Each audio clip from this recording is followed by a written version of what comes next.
మన ప్రభు అయిన యేసుక్రీస్తు నామములో అందరికీ వందనములు. ఒక భూరాజు ఉన్నాడు. అతడు తన పొలములో ద్రాక్ష తోటను వేశాడు. ఆ ద్రాక్ష తోటలో పని చేయడానికి పనివారిని పిలుచుటకు పొద్దున్నే వెళ్ళాడు. పొద్దున్నే కొంతమంది ఒక ₹1 సంధి కుదుర్చుకొని వారిని పనిలోకి పంపించాడు. తర్వాత మరలా 9 గంటలకు సంత వీధిలోకి వెళ్ళాడు. ఆ సమయంలో కొంతమంది ఊరికనే నిలవబడి ఉన్నారు. మీరు పని చేయుటకు వస్తారా అన్నాడు. అందుకు వారు, మీరు పని చేయుటకు పిలిచారు కనుక మేము కూడా వస్తామని చెప్పి వారు అన్నారు. ద్రాక్ష తోటలోనికి పని చేయడానికి వాళ్ళు వెళ్ళారు. దాదాపు 12 గంటల తర్వాత మరలా సంత వీధిలోకి వెళ్ళాడు. అక్కడ మళ్ళీ కొంతమంది ఉన్నారు. వారిని కూడా పని చేయటకు రమ్మన్నాడు. వారు కూడా ద్రాక్ష తోటలోకి వెళ్ళి పని చేస్తున్నారు. అలాగే 3 గంటలకు కూడా వెళ్ళాడు. అలానే అక్కడ కొంతమంది నిలబడి ఉన్నారు. వారిని కూడా ద్రాక్ష తోటలోకి పనిగా పంపించాడు. అలా సాయంకాలం 5 గంటల సమయంలో మరలా వెళ్ళాడు. అక్కడ మరికొందరు కనబడ్డారు. మీరు రోజంతా ఏమి చేస్తున్నారు అన్నాడు.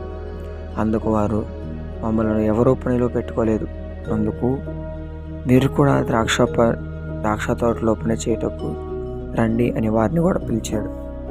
అందుకు వారు ద్రాక్ష తోటలో పని చేయటకు వెళ్ళారు. సాయంకాలం అయింది. సాయంకాలం అయిన తర్వాత తన గృహ నిర్వాహకుడు చూచి పనివారిని పిలిచి, చివరి వచ్చిన వారిని మొదలు పెట్టుకొని పొద్దున వచ్చిన వారి వరకు నిలబడి ఉన్నారు. చివరి వచ్చిన వారికి ₹1 ఇచ్చాడు. పొద్దున వచ్చేవారు అనుకున్నారు, మాకు అధికంగా ఇస్తాడు అని అనుకున్నారు.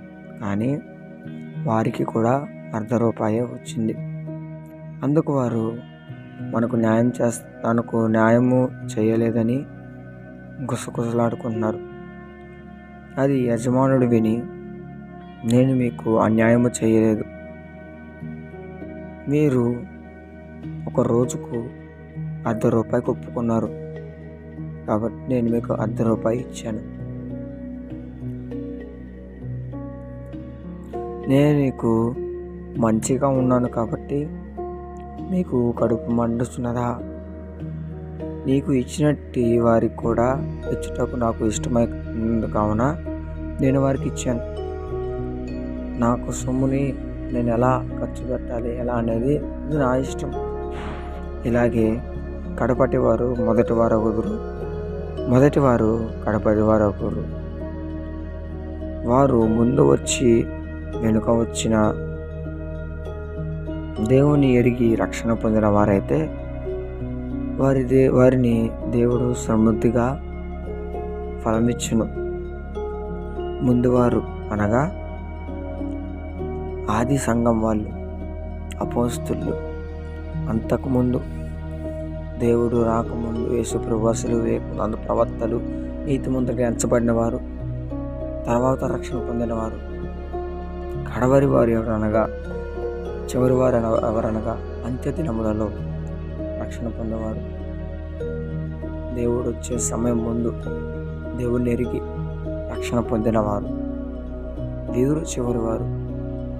దేవుడు అన్నాడు, ఆ మొదటి వారికి ఈ చివరి వారికి ఎటువంటి తేడా ఉండదు, అందరూ సమానులే, అందరూ రక్షణ పొందిన వారి కాబట్టి నా ద్వారా ప్రతి ఒక్కరికి ఫలము దయచేయను అని వాగ్దానం ఇవ్వబడి కనుక నేను వారికి సమృద్ధిగా ఫలము దయచేస్తాను అని దేవుడు చెప్తున్నాడు.